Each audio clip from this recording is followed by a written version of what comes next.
Well, welcome back. So today is the start of the Easter holidays. So last night we opened the kitchen and bar area, and it was Tracy's first drink of the whole year. So I helped to celebrate. Feeling a bit ropey this morning, so I thought I'd come out here and get on with this job to knock the cobwebs off a bit. So we've got a few days out with the kids planned over the Easter holidays. I'm off for a week, Tracy's off for 2 weeks. So I thought I'd tackle this mess to blow the cobwebs off. So this, I don't know if you've seen in previous videos, it's been used for all sorts. We've had pigs on it for 2 years, then we tried to grow in it for a year. We had mixed results, so then we just left it dormant, or whatever you want to call it, for 18 months. So we've decided to put it back to paddock or grass area. So we've already got the grass seed, which I'll hopefully get down when all this is up. So the plan is to move all this rubbish, take all the fencing down, all that outer fencing off, not the main outer fencing, but just what I put on to keep the lambs out. When we had lambs, I put all this mesh on to keep the lambs out. So I'm going to get all that off, all the fencing off, tidy it up, rotivate the ground, or well, God knows what it'll be like when we get underneath it, but we'll see what it's like underneath it, and then rotivate it up, rake it all out, put the grass seed on, and then just leave it to rest and turn it back to paddock. That's the plan, and we'll see how far we get.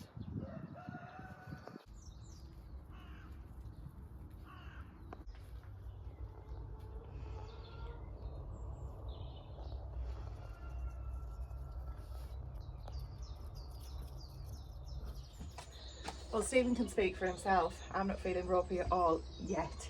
He tends to feel more ropey on a morning, I tend to feel more ropey on an afternoon where alcohol is involved. Anyway, we had a fantastic day yesterday, as he said, or afternoon yesterday, which is where I left off.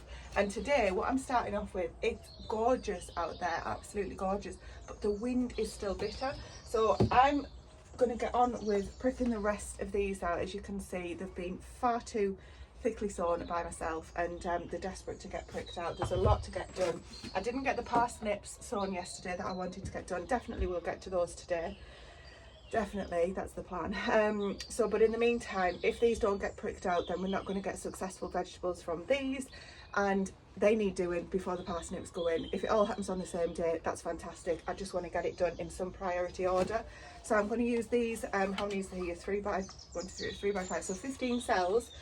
Which I think are perfect for the size of seedlings that we've got. When I'm saying about pricking out, I presume most people know, but if they don't, you're essentially taking the seedlings that are in these little seed trays that I've started and pricking them out from individual, pricking them out from the seed tray that they're in into individual cells. Is what I'm trying to say. So I'm going to get busy with that. I'm going to put an audio book on that I've been listening to because I'm on holiday, so why not? And I will show you the progress once I've finished.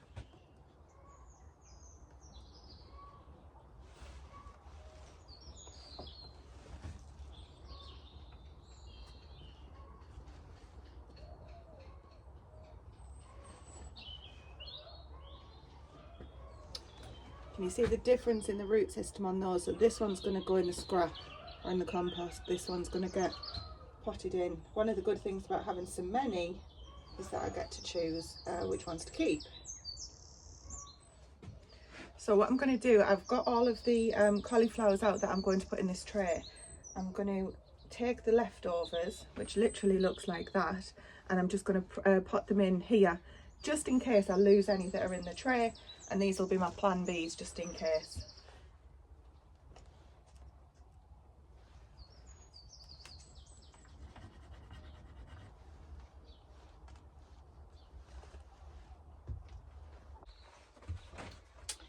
Absolutely flying today. So this full thing is all year round cauliflower. The other cauliflower that I've got that you saw me doing at first is the snow crown. I absolutely love cauliflowers, and that means I make everybody else eat them. The other things that I've got, pak choi, so a couple of trays of pak choi, 12 plants in total, and then that's another cauliflower as well. So I'm going to take these to the greenhouse, get them out, get them watered, and keep going for the rest. Right, I've just done the kohlrabi, so I've got another tray of 15 of those. So those are the enormous kohlrabi from Real Seeds. I'm really looking forward to those. In fact, I think I'm going to sow some more. I'm going to do a bit of successional sowing on everything that I've just done. I'm going to need some more beds at this rate. I purchased, I think I told you guys, some onions the other day, some onion plants, because I was just a little bit concerned about mine. I want to make sure we've got enough onions for a full year from this year's harvest. So that's why I keep on harping on about the onions. This is Mammoth Improved, just a white onion. What I've decided to do, I'm just going to go out and put these in the ground now. So we've got those few rows of onion sets. There's a row of shallots.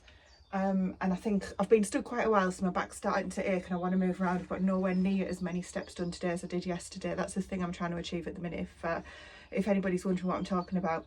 So I'm going to start moving around, getting these in and just doing a few other jobs outside before I come back and get the last. I've got, there's only 1 or 2 Cariflex seeds have germinated, but then I've got the Winter King Savoy cabbages, the Greyhound cabbages, and what's the last? Some Siberian kale are the last things that I need to get pricked out. But first of all, like I say, a few things outside, get the old joints moving again so that I stop seizing up, and we'll see what, and then we'll see what this afternoon brings.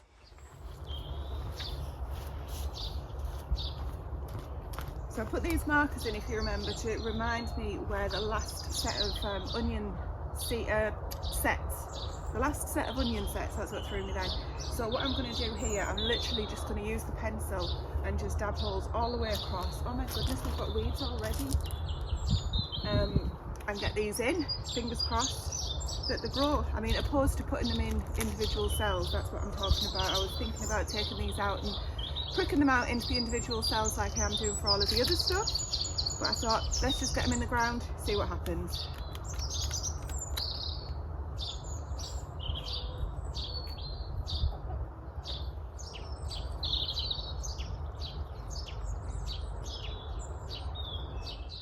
One left. Now I don't know if I've planted those a little bit deep, because I've kind of done them like I would do leeks, but never mind. So one thing I have learnt from buying these is that I sow my onions far too close together. I scatter the seeds far too close together, and I think that's one of the reasons that they're not thriving as much as I hoped. Is these are starting to thicken up a lot more than mine because they had much more space just in these individual little pots. So that's a note to self. Fingers crossed that they'll be okay. I'll get them watered in, and then hopefully they'll make some good contact with the ground and they'll thrive, and we'll be having onions all year round.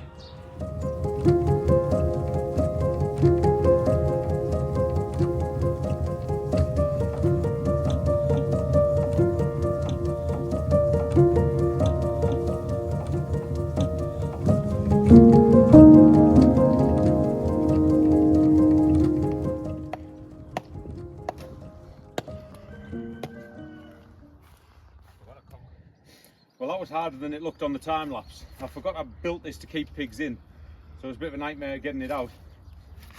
Some might be thinking the reason why are we taking the fence down instead of just doing it. One of the reasons, well the main reason, is because all around the fence and edge, and I don't know if you can see it on video, and all the one up against this fence, just in the summer, it's just a nightmare for nettles and weeds and stuff, and that we can't get in to get down.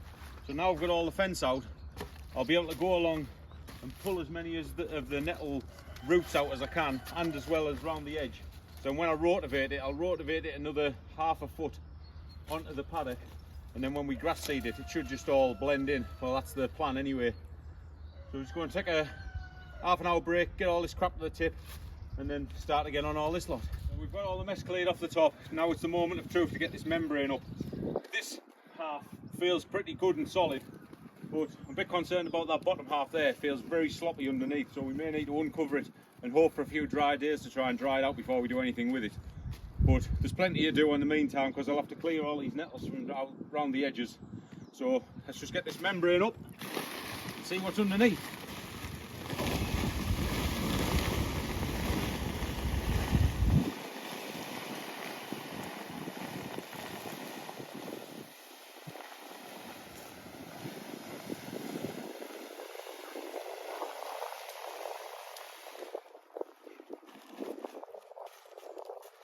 Well, on first inspection it looks pretty good. At least it's weed free for the most part.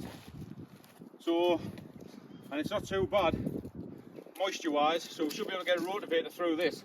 And the reason we're going to rotivate it is because we're going to grass seed it, and what we've been reading up on, it does say you need to rotivate the soil to 20 centimetres, which whether we'll get 20 centimetres or not, but then we'll just sprinkle the seed on the top, lightly rake it over, and to be honest, it's a bit like this anyway, so we'll rotivate and it'll try and level it out a bit. So plenty of work to do yet before we even think about putting the seed down. Let's get this membrane rolled up for the next job.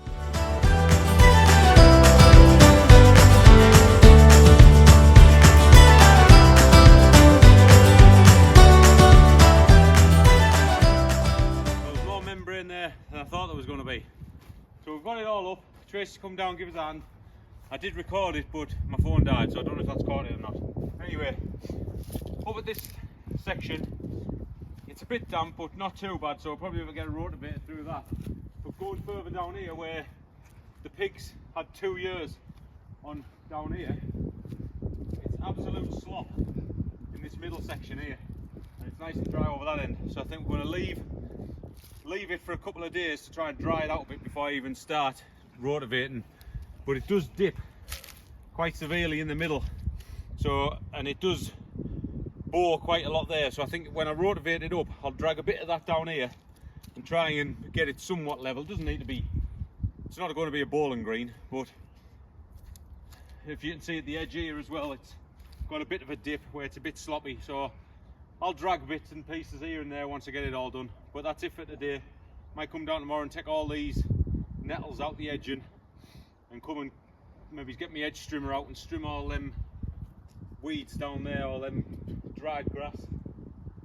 Oh, but that's it for down here for now anyway. I'm going to go and find an easier job to do. So, come on Buster, time we're done down here.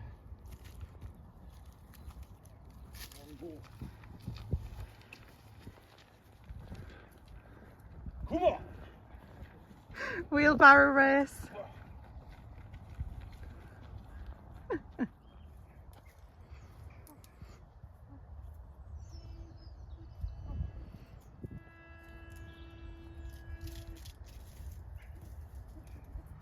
Well, the sun is going down, but the clocks go forward tonight for us.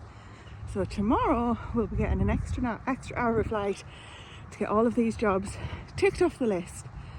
I'm so pleased with what we've got done at the bottom of the where Steven was working. Obviously he needed a hand, more than a one-person job, to get everything folded up, all of the ground membrane folded, to get all the stones put away, etc.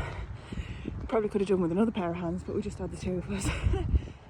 And believe it or not, I haven't got all of my steps in today. I only managed to do half the length of the walk that I was doing yesterday, just due to time constraints of, you know, being a taxi as a parent this morning. So I'm just finishing that off now. But apart from cooking us all a meal, which we're just having lamb burgers this evening, our home raised lamb, absolutely perfect night, perfect day for it.